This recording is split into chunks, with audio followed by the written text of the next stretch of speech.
वह बहन बाहर जा रही है तो तुझ जैसा आदमी तेरी बहन पर भी कमेंट्स कर रहा होगा। इसीलिए सब में एक सा दर्शन करते हुए अपने जीवन को मानव को जीना चाहिए।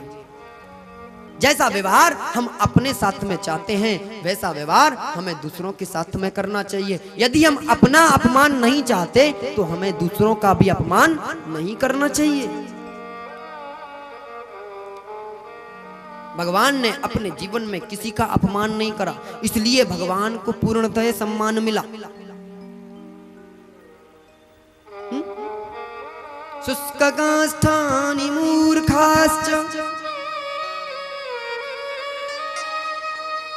शुष्ककाष्ठानि मूर्खाश्च नमन्ति कदिनोचन।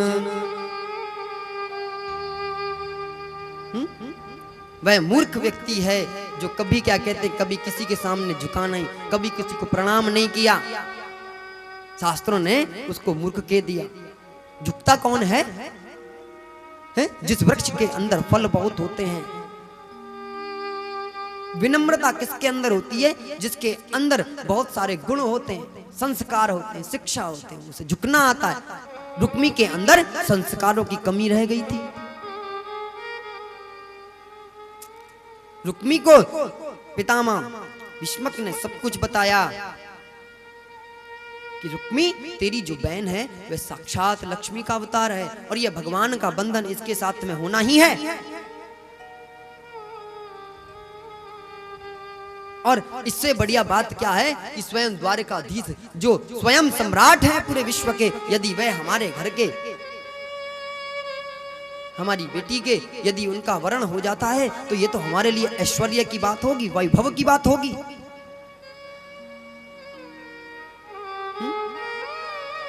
परंतु रुक्मी ने नहीं माना, भगवान का अपमान किया। भगवान ने अपने सुदर्शन चक्र से रुक्मी के आधे बाल काट दिए, आधा चेहरा कुरूप कर दिया महाराज। और भगवान रुक्मणी को लेकर के द्वारका की ओर चले।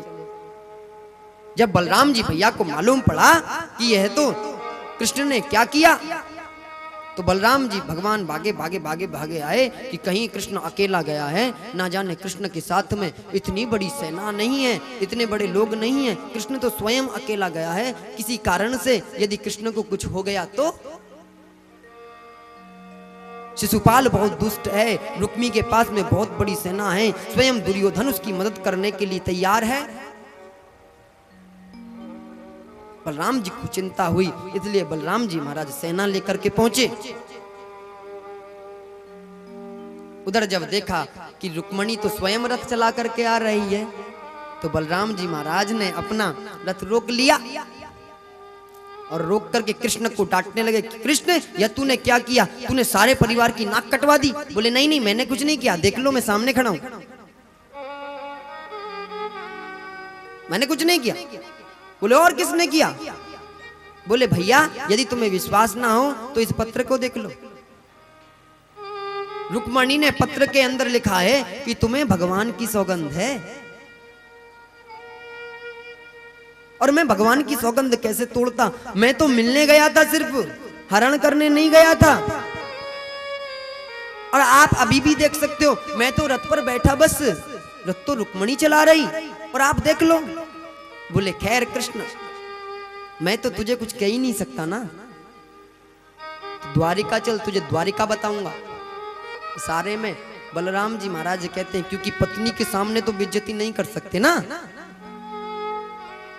यदि पत्नी के सामने बेइज्जती हो गई तो महाराज फिर तो जिंदगी भर मामला ही खराब है।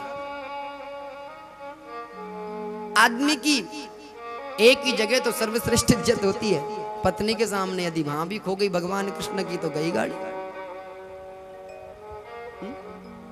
तो भगवान कहते हैं चल। दोनों जने द्वारका की ओर गए। मैया देवकी को जब मालूम पड़ा कृष्ण ने ऐसा कर दिया, कृष्ण ने विवाह कर लिया बिना बताए हुए, तो मैया बाहर द्वारका के खड़ी हो गई। और आज खाली हाथ खड़ी नहीं हुई, आज एक बढ़िया मजबूत सा डंडा लेकर के खड़ी हुई है। और भगवान कृष्ण जैसे ही आए, आने के साथ में महाराज दूर से ही भगवान कृष्ण तेज तो थे, देख लिया कि मैया आज स्वागत के लिए नहीं खड़ी, आज मैं कोई युद्ध जीत के नहीं आया। बोले आज बेटा रोज आरती उतरती थी जब तू द्वारिका में प्रवेश करता था, लगता है आज आरता उतरेगा।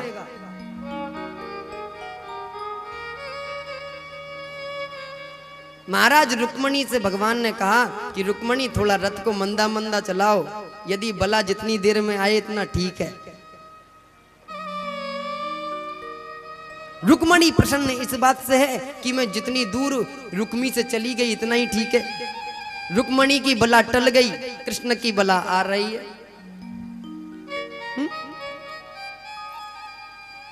महाराज बलराम जी महाराज साथ में हैं। बलराम जी महाराज कृष्ण से कहते हैं, कृष्ण रथ की गति क्यों भैया धीमी हो रही है? बोले भैया अभी तो रथ की गति धीमी हो रही है, मैं सोच रहा हूं रथ द्वारिका ना ले जाकर के गोकुली ले जाऊं। बलराम जी महाराज पहुंचे, पहुंच करके माता को प्रणाम किया। बोले मैया मैं लेकर के आ गया हूं कृष्ण को, लेकिन कृष्ण ने तो बड़ा बुरा किया, कृष्ण ने विवाह कर लिया। रुक्मणी को जैसे ही माता देवकी ने देखा, रुक्मणी से बोली बेटी तुम जरा अतिथि गृह में जाओ, सैनिकों को आदेश दिया कि रुक्मणी को जरा अतिथि गृह में लेकर के जाओ। अब महाराज जैसे ही रुक्मणी को अतिथि गृह में ले जाने को तैयार हुए,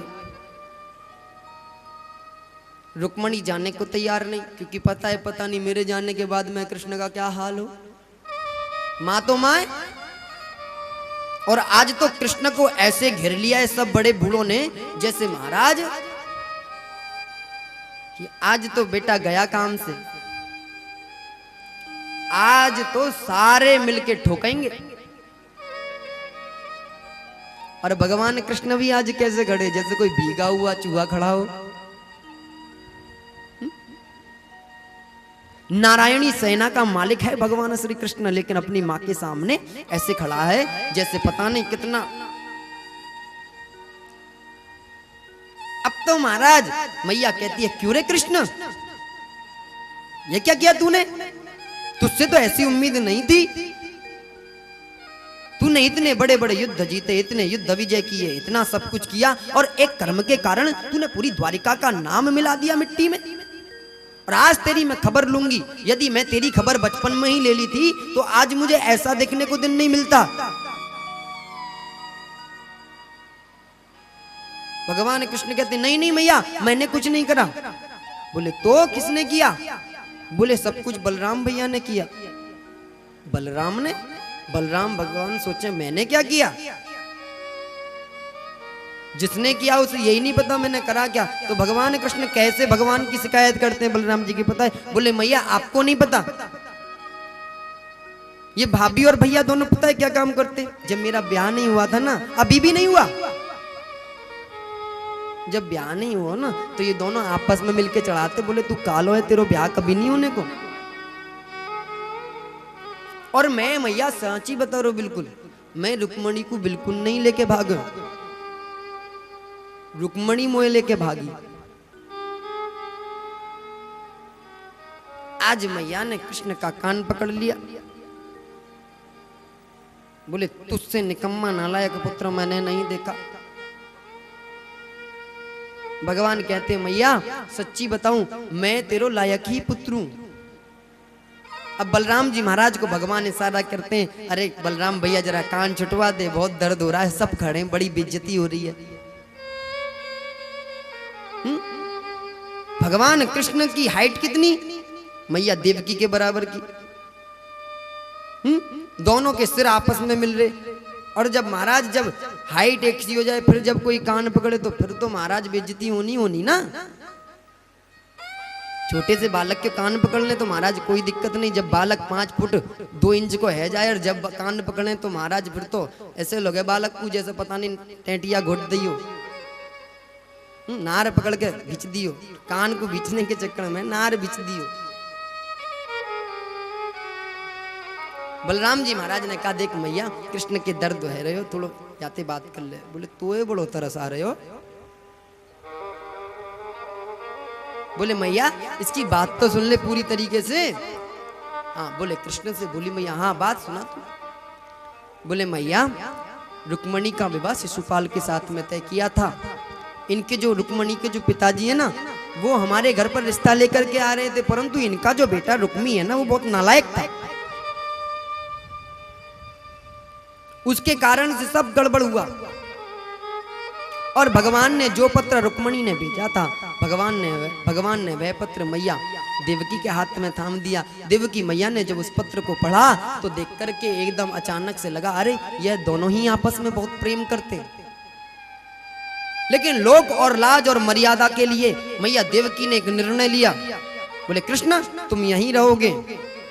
बलराम जी को आदेश दिया कि बलराम जी यह भीष्मक की पुत्री है, इसको वापस भीष्मक के राजा के यहाँ पर इसके पिता को सौंप करके आओ। रुक्मणी मैया को पुनः रथ में बैठाया और रुक्मणी मैया से कहा कि बेटी रुक्मणी जब तक तुम्हारे पिताजी कृष्ण के साथ में विवाह करने के लिए राजी नहीं हो जाते, जब तक तुम्हारा भाई रुक्मी कृष्ण के साथ में विवाह करने के लिए राजी नहीं हो जाता, जब तक हम तुम्हें स्वीकार नहीं कर सकते।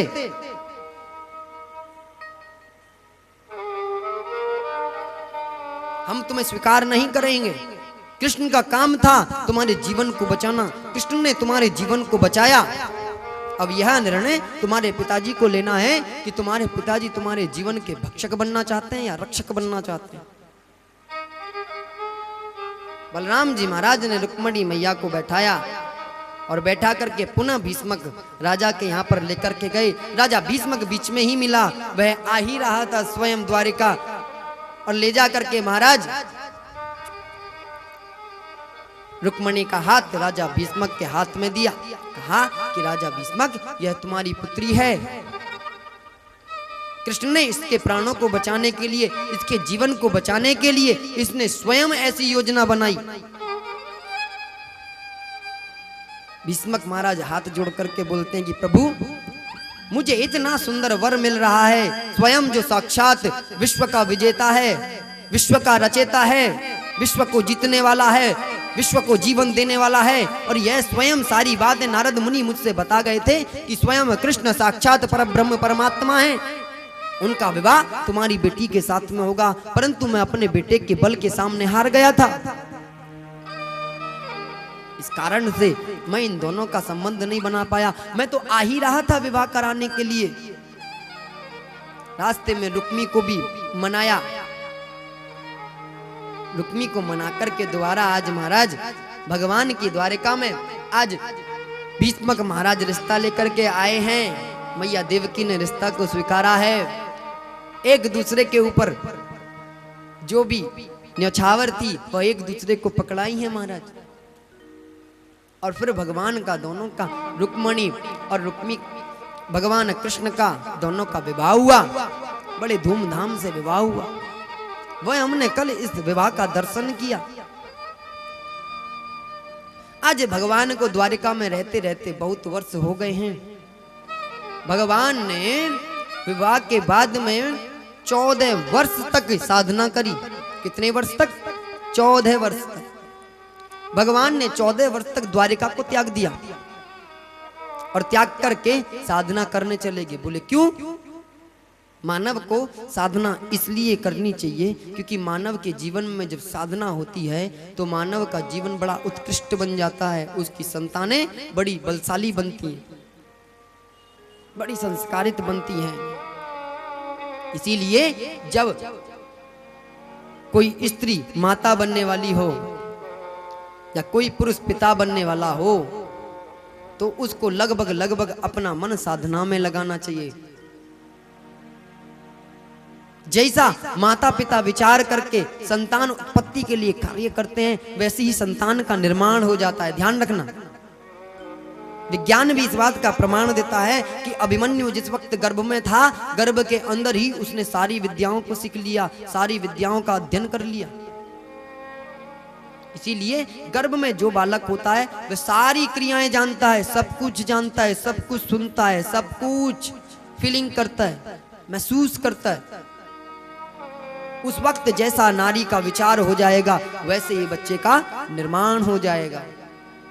इसीलिए कहते हैं संत साधु कि भैया जब स्त्री के गर्भ में बालक हो तब स्त्री को अपना समय अधिक तक परमात्मा या साधना में लगाना चाहिए। उसके मन में कुविचार नहीं आना चाहिए, नमक मिर्च कम खाने चाहिए, तामसिक भोजन से थोड़ा अलग हट जाना चाहिए।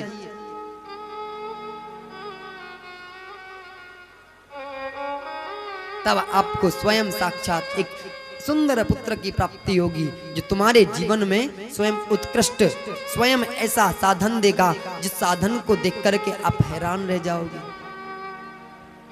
आप चाहते हो ना कि हमारे घर में कृष्ण आए, आप चाहते हो हमारे घर में राम आए, आप चाहते हो हमारे घर में अभिमन्यु जैसा वीर पुत्र हो, आप चाहते हो शिवाजी जैसी संतान हमारे घरों में हो, भगत सिंह जैसे क्रांतिकारी हमारे घरों में हो, जो देश के लिए मरने के लिए तैयार रहें, देश के लिए जीने के लिए तैयार रहें, देश किसी भी परिस्थिति में रहे लेकिन देश के साथ में कदम से कदम मिला करके खड़े रहें। ऐसी संतान की यदि आवश्यकता है तो उसके लिए जरूरी है कि मानव या स्त्री या पुरुष दोनों को अपने जीवन को आध्यात्मिक बना करके तैयार रखना चाहिए।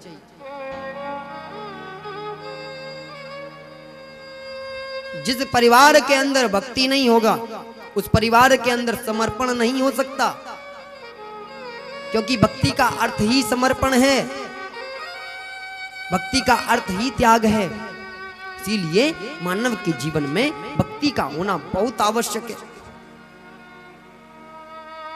आपके माता पिताओं ने संस्कार दिए, शिक्षा दी, इसलिए आप आज यहां पर बैठे हो। यदि आपके माता पिता संस्कार ना दे होते, शिक्षा ना दी होती तो आप यहां नहीं होते, आप अन्यत्र ही किसी जगह और होते। संस्कार बिगड़ने के कारण ही मानव का भाग्य बिगड़ जाता है। यदि जीवन में संस्कार दूर हो गए तो मानव का भाग्य उससे दूर हो जाता है। इसलिए अपने जीवन में अध्यात्म को उतार। भगवान कृष्ण ने 14 वर्ष तक साधना के लिए गए। 14 वर्ष की साधना के बीच में रुक्मणी के जो पहला पुत्र हुआ उसका नाम है स्वयं प्रद्युम्न, क्योंकि प्रद्युम्न ने वर मांगा था, प्रभु आपकी कृपा से मैं आपका पुत्र बनना चाहता हूं, आपकी कृपा के बिना मैं कुछ नहीं कर सकता, आपके ही बल से, आपकी ही शक्ति से, आपकी ही साधना से मेरा जीवन चल रहा है। लोग कई बार पूछते हैं, महाराज इतनी छोटी सी उम्र में आप इतना सारा कैसे बोल लेते हो, आप इतनी देर कैसे बैठ जाते हो?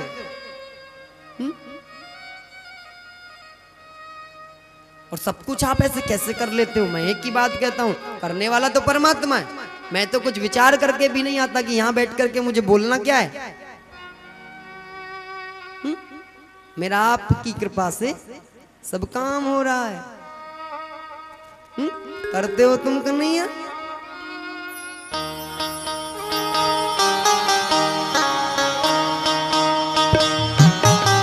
क्या बात है।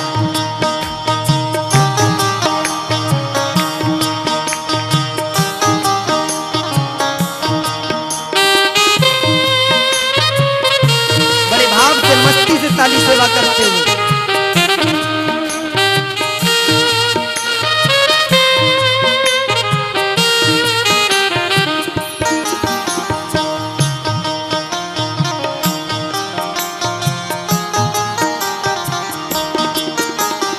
मेरा आपकी कृपा से सब काम हो रहा है। मेरा आपकी कृपा से सब काम हो रहा है। करते हो तुम कन्हैया, करते हो तुम कन्हैया, मेरा नाम हो रहा है, मेरा नाम हो रहा है। आपकी कृपा से सब काम हो रहा है। मेरा आपकी कृपा से सब काम हो रहा है। मस्ती से इसी भाव को मन में धारण करके ताली सेवा।